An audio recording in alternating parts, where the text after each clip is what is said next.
the Mind of Basketball Podcast, aka the M.O.B podcast. I'm Evan. And I'm Ja. This is our basketball podcast where we recap, break down, analyze players and teams from previous games from the previous day. How are you this Sunday afternoon, Ja? My Sunday actually started off pretty well. It's crazy. I stepped outside and I saw one of the greatest playmakers of all time, Andre Roberson. Why would you say that? I don't know. I'm just joking. Ladies and gentlemen, that's just an inside joke with one of our close personal friends. They don't even know who Andre Roberson is.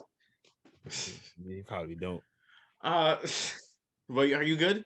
Yeah, I'm good. I'm good though. Good. That's good. I'm good as well. I hope everyone's having a good day. Hope everyone will have a good day. And then to the weekend, a lot has happened in terms of the game of basketball or the league, the NBA, last night. So we'll dive right into it. First, starting off with the Toronto Raptors up against the Charlotte Hornets. And similarly to how it played out a few nights ago, the Raptors had a lead. Not as big of a lead as they did.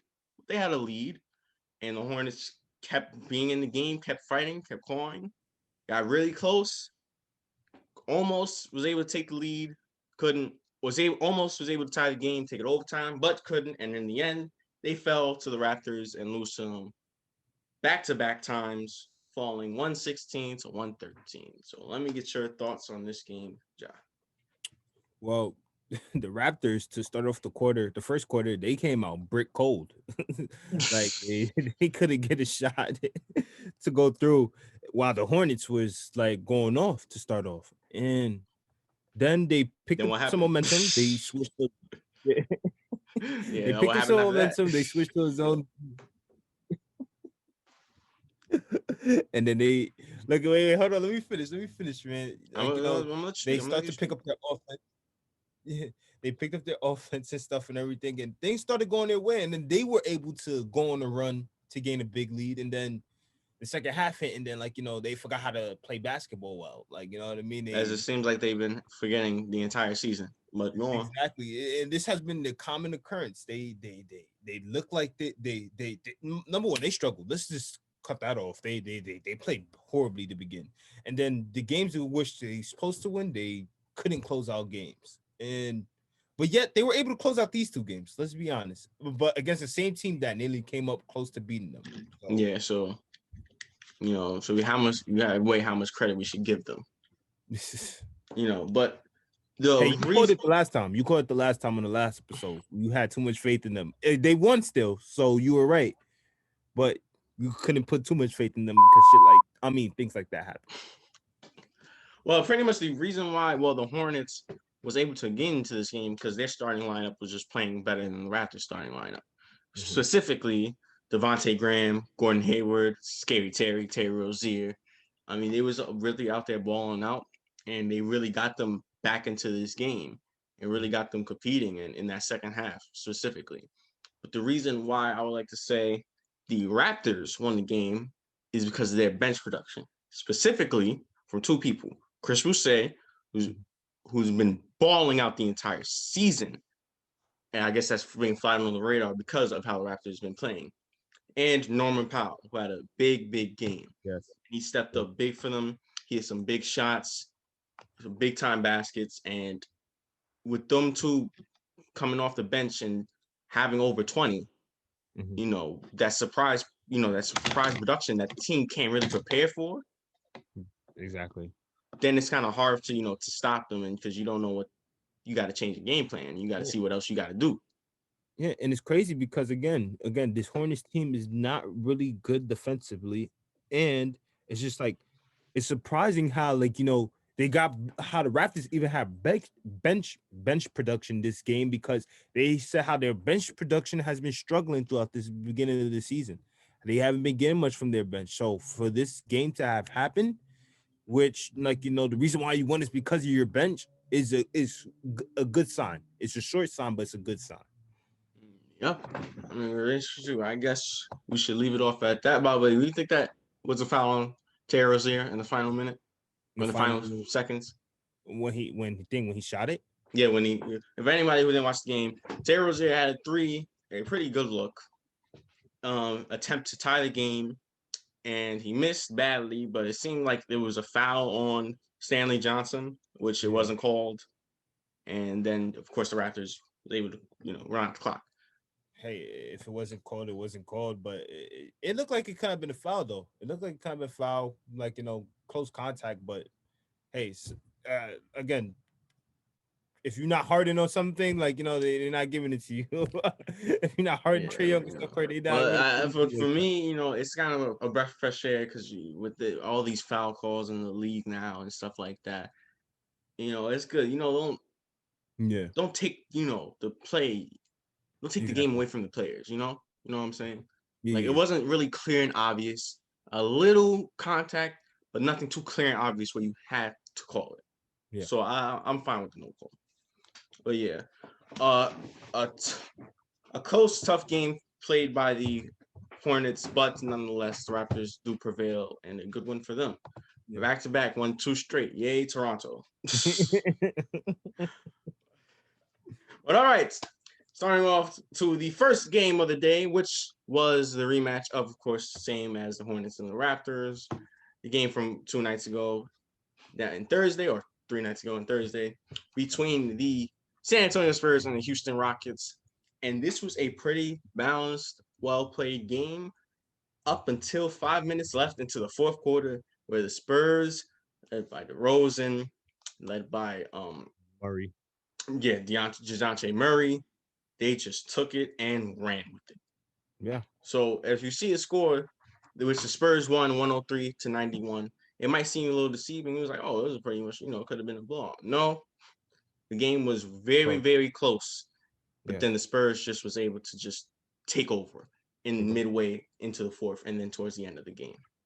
Well, yeah, let's talk about it because that's what they couldn't do the last game. They had an opportunity to win the last game and they couldn't close it out. And this is the reason why I chose them to win this game because I felt like with the way they ended that game, they need to come out with some kind of vengeance. And when it got to those moments again, they need to know that, yes, it's time to close it out. Again, you're playing under Greg Popovich. Greg Popovich isn't accepting the fact that his team not closing out a game like that.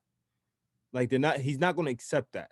He's not going to like that. So good job again, Jadante Murray, DeMar DeRozan doing what he does usually in moments like these. I know it's not the playoffs, and I know you aren't going to clown him whatsoever about that, but yet again coming up big down the stretch, and then you also had Jadante Murray who had 2 big threes, and he also made a great defensive play. So the Spurs were able to close it out like that, but it was a whole team effort. It was a whole team effort by their stance.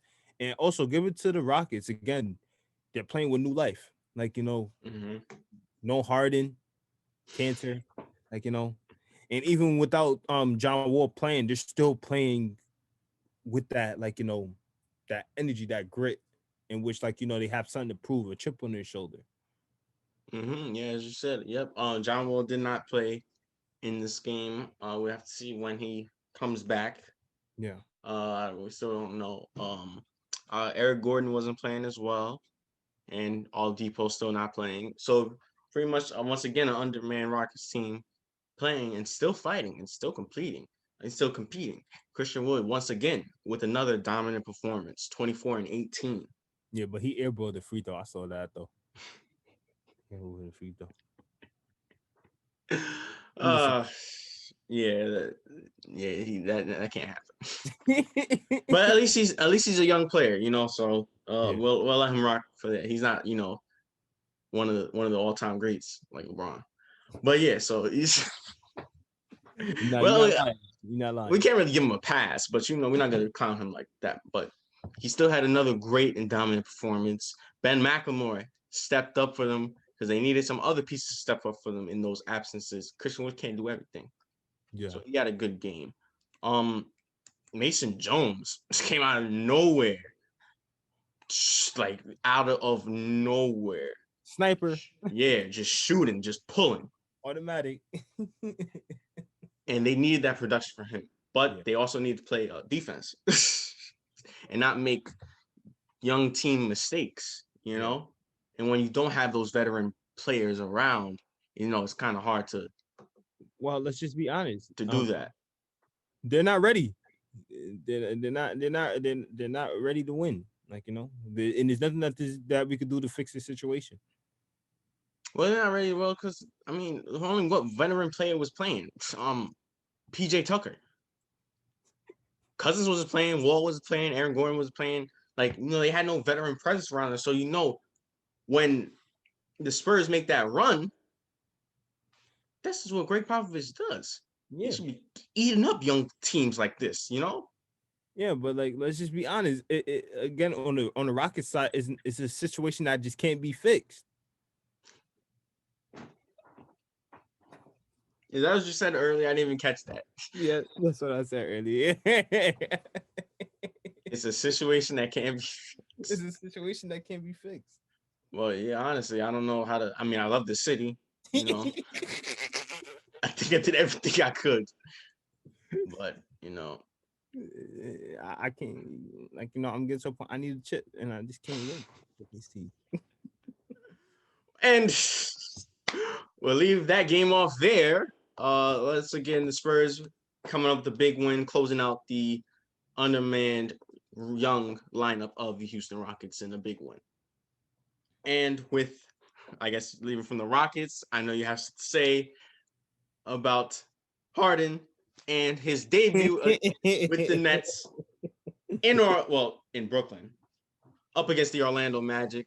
So I will let you speak about that game and his performance. Don't hate. I'm not gonna hate. I'm not gonna hate. I'm not gonna hate. Okay. I'm not gonna hate. All right. I use the floor now. Give credit to the Orlando Magic. They were balling. They were balling throughout the whole game until that fourth quarter. Like, and then let's be honest, it's supposed to be three-headed monster, but one of them disappeared and it don't look like they want to come back. But but the two-headed monster looked like as if they played with each other just yesterday. Like, they felt like as almost 10 years ago. Yeah, almost 10 years ago, man. Like, they came back and they both decided to put up 30+ triple doubles. It's crazy. Well, one of them had 40+, and that's the second best player on the planet. But yeah, they huh? Yeah, and the other one had 30-point triple double. Yeah, but they look like they're trying to. It's just one game, so let's not get ahead of ourselves, ladies and gentlemen. Let's not get ahead of ourselves. Like, we're not saying, oh, they win the chip. Like, we're not no casuals here. Well, even though everyone likes to question me about that sometimes, we ain't no casuals here, and but they look kind of scary. The starting line, those two look scary, and the starting lineup looks scary. They were balling, they were doing their things. Harden going to always try to draw some freaking foul and get the call whatsoever. Yeah, all right, stop hating. I'm not hating. Yes, you are. Yes, you are. Respect the man's performance. A 30-point triple double in his debut. He was balling. He was hooping out there. Offensively, him and KD was like a juggernaut. Couldn't be stopped. Talk about that. All right, that's what happened. Don't let your bias influence this. Come on. If I wanted bias, I could just pick some dude off the street that said LeBron's my favorite player.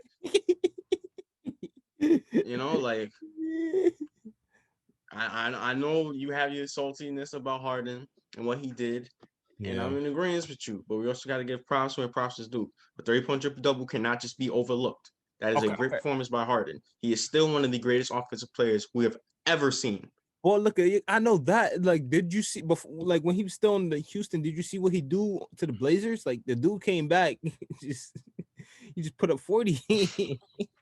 While people say he's out of shape.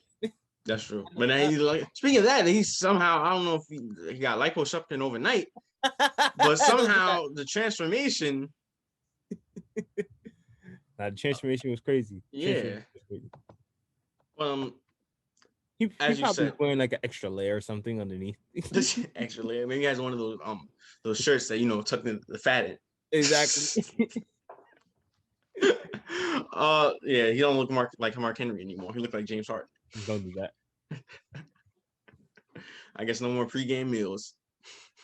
Nope, no more pregame meals. But yeah, a great win by the Nets and an impressive performance by Harden in his debut. And KD dropping 40, a light 40, a quiet 40 for one of the greatest offensive players of all time as well. Yeah. Well, all right. Is there anything else would you like to go over? No.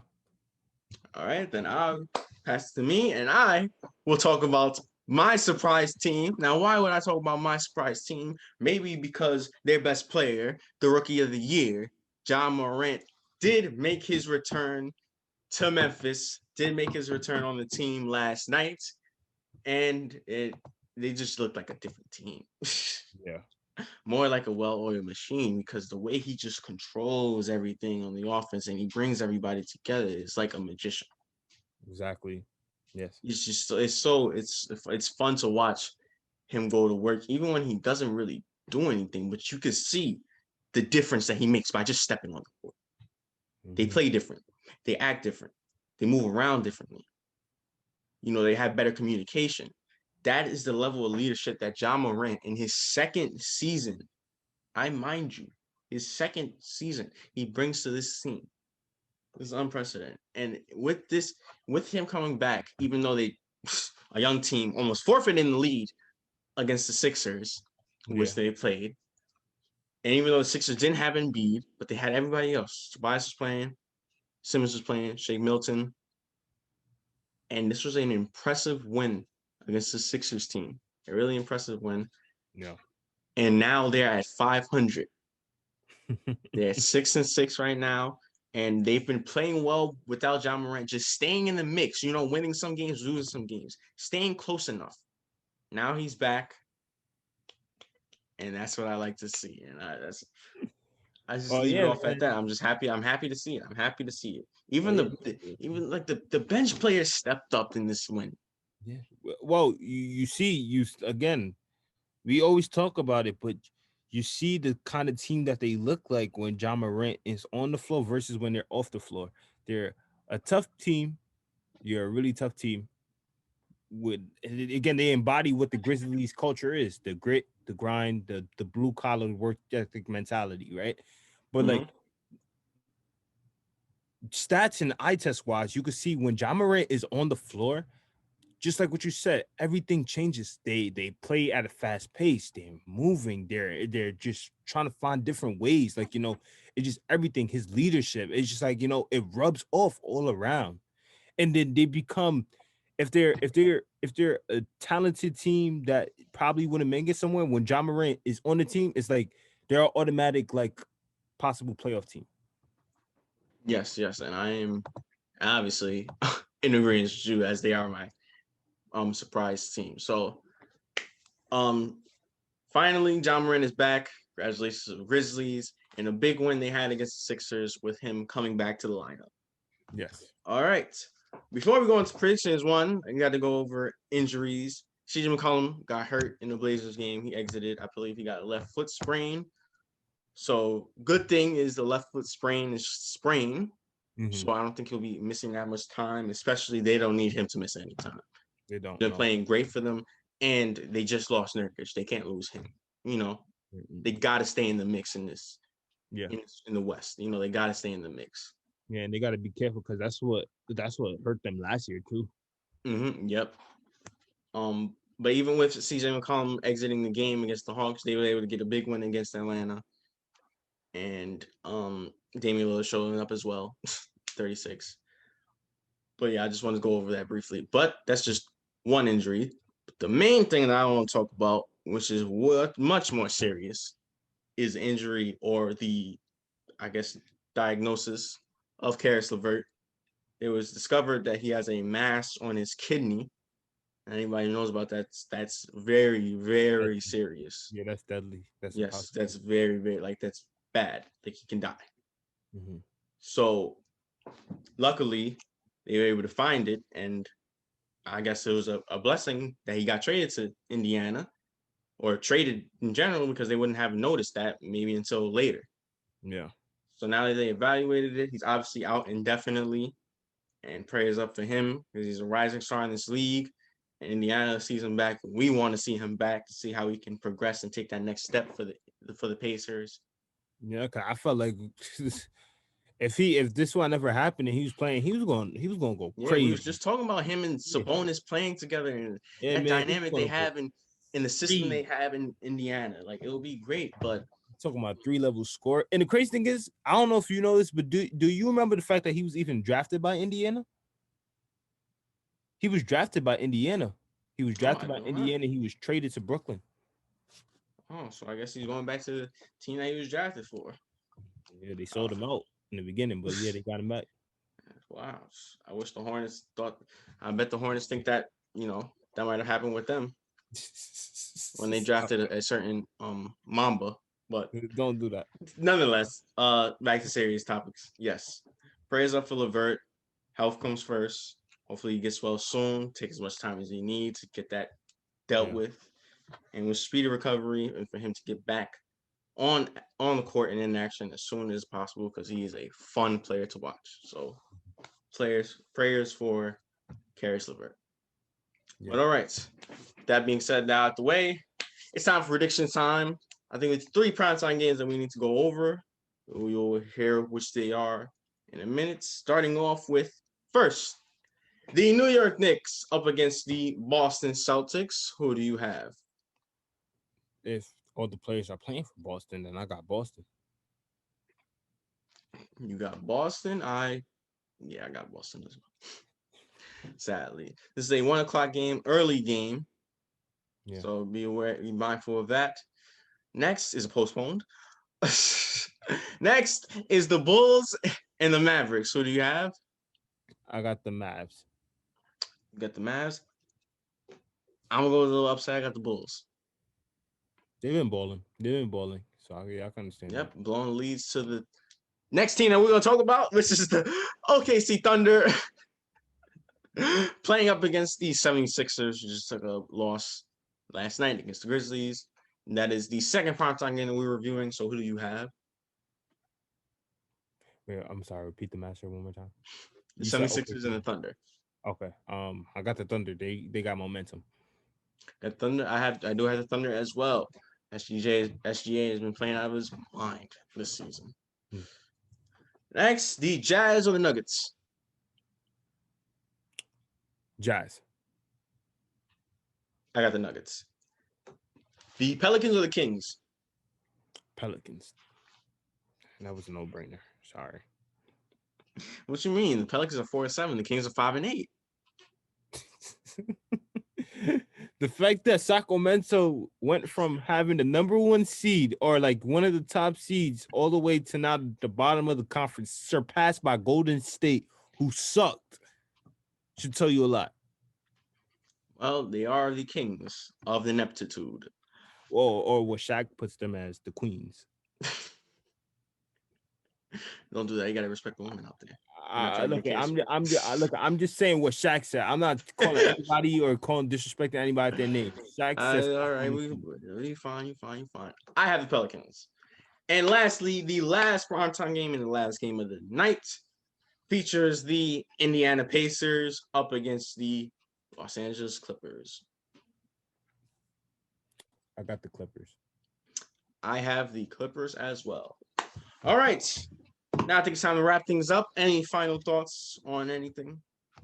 No, just prayers up to LeVert. I hope it's not anything crazy. Yep. Prayers. Well, it is something crazy. I'm bugging, but I just hope nothing happens to him. Yeah. Same as well. Prayers up to LeVert. Speedy recovery. Hope he can get back. Real quick, I just want to say something about the Nets. It's offensively they looked a little deadly last night with Harden and KD, but everybody, I think for us, speaking for us, the judgment is still out. The jury's still out for them in terms of chemistry. Mm-hmm. They played a Magic team. What happens when they lose? We have to see all those processes go on. What happens when Kyrie comes back? There's also rumors that Kyrie's gonna come back tomorrow for M.O.B. Day. Mm-hmm. So we shall see for all that. So I just want everybody to be mindful. But yes, it was pretty fun to watch KD and James Harden go to work. I gotta lie. Well, Kyrie may end up retiring like the moment the game is over tomorrow if he plays. So Listen, stop. Sorry, my bad. I'm just saying what Stephen A said. Don't call anybody now. Leave it like that. But yes, as I said, it is very fun to watch the Nets. and we will be keeping a close eye on how they will progress throughout the season. Yes. And with that being said, thank you guys for watching today's pod. Make sure you tune into tomorrow's podcast. Make sure you like, share, and subscribe. And also, follow our IG down in the description below. And once again, I am Evan, And I'm Ja.